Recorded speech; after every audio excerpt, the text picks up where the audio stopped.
Well, g'day and welcome to Drive Time today, sunny Las Vegas, beautiful time of the year. Today we're talking about imposter syndrome, and I want to pose a question to you, because a lot of people say imposter syndrome is real.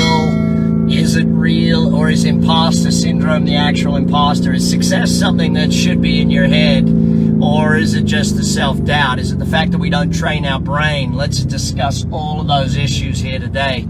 I want to take the time to make sure that you understand how success happens, because if you get success in your head and in your heart, then success shows up. But the challenge is people aren't doing the things that they need to do to get success in their head, to get success in their heart, and therefore they're allowing this thing. Now the funny part is, the moment it got given a name, it became a thing that people called. And it's crazy how once we name something, once we give it a name, all of a sudden it becomes a reality for people. They go, oh yeah, I suffer from that too. I suffer from that too. Now, I'm not saying that people don't suffer from it. What I'm saying is that you don't need to. You don't need to actually suffer from any imposter syndrome. You don't need to think that you're not good enough.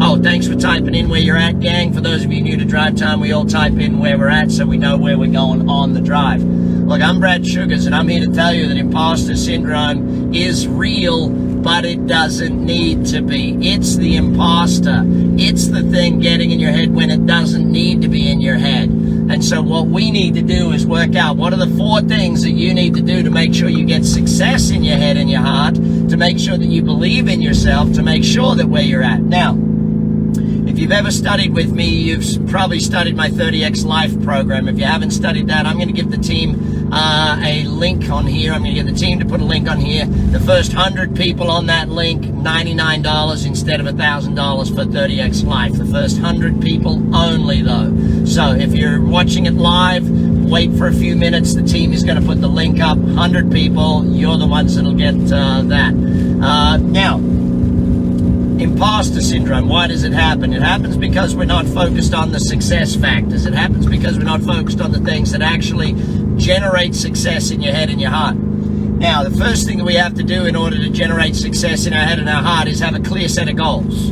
If you do not have a clear set of documented, written, and by documented and written, I mean on paper, handwritten, not typed, not anything. Typing doesn't work for goals. Handwritten works. Why? There's a magic that happens when you write your goals by hand. You want to get rid of any sort of thoughts that you can't succeed, you don't deserve it, all of that sort of stuff. You have to have written goals. And the written goals must be further ahead than where you're at. Like, don't write a set of goals to keep doing what you're doing or keep making what you're making. There must be growth. If you want to get rid of the imposter syndrome, there must be growth. If there is no growth, there can be imposter syndrome sneaking in. Second thing you have to do to get rid of imposter syndrome is learning. You must be learning day in, day out. Today you want to learn. Tomorrow you want to learn. Every day you want to learn. Good to see that we're in Sydney, Australia right now. We're in Lisbon, Portugal. This is a good drive from Vegas to Lisbon, from Vegas to Sydney. It's a long drive. Now, if you do have a set of written and documented goals and you are learning, that is the first 2 steps to removing the imposter syndrome. The third is something you're going to have to study, and that's creating your new identity, your I am statements. If your identity is behind where you are achieving, let me put it to you real simple.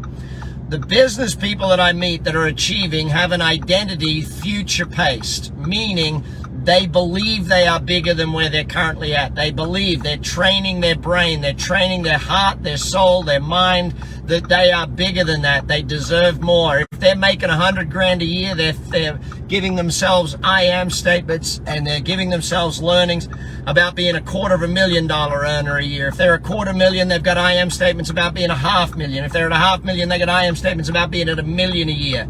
If your I am statements, if your future identity, a future-paced identity is behind where you are currently at, if you are well ahead of what your identity is, then you will go into sabotage mode. Self-sabotage is a form of the imposter syndrome, believing that I don't deserve this stuff. Remember, if you want to build a muscle, you have to work the muscle. If you want to build a brain, if you want to build a heart, if you want to build an identity, if you want to build a soul, if you want to build your future, you have to work on it. You have to mentally train your brain. You have to mentally train your heart, and soul to be ahead of where you are at. There is no other way to put it, and it's as simple as that. If you are not training it, so study I am statements, get on 30X Life, learn that program. Now, fourth thing that we have to do, so got to have documented goals, got to be learning every single day, got to be making certain that you build I am statements that are future-paced I am statements that are ahead of where you are currently achieving. So what you're currently achieving seems less than what you should be achieving, okay? Not more than what you should be achieving. If what you're achieving seems more than what you should be, or what you think you're capable of, or what you think you deserve, then you can start doing this thing called imposter syndrome. And I hate that they gave it a name, because by giving it a name, it gives people a justification to do that thing. No, you don't need to do that. You need to do these other things. Fourth thing you need to do if you want to get rid of imposter syndrome is hang out with people that believe in you as much or more than you believe in yourself. Hang out with people that believe in you as much or more than you believe in yourself. That is a massive focus.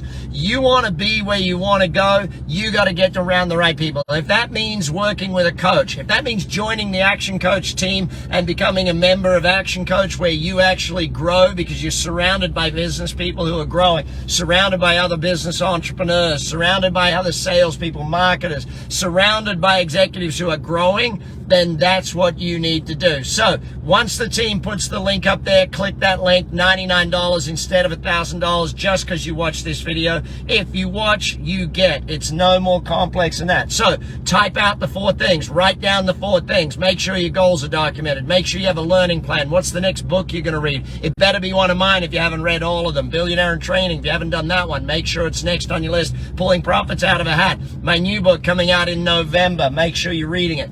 Listen, keep learning, keep focused on your goals, surround yourself with the right people, and build your new identity. That, my friends, is how we make sure that the imposter syndrome is actually the imposter, and success syndrome is what you suffer. Don't suffer imposter syndrome, suffer success syndrome. I'm Brad Sugars, this is Drive Time. See you again next week.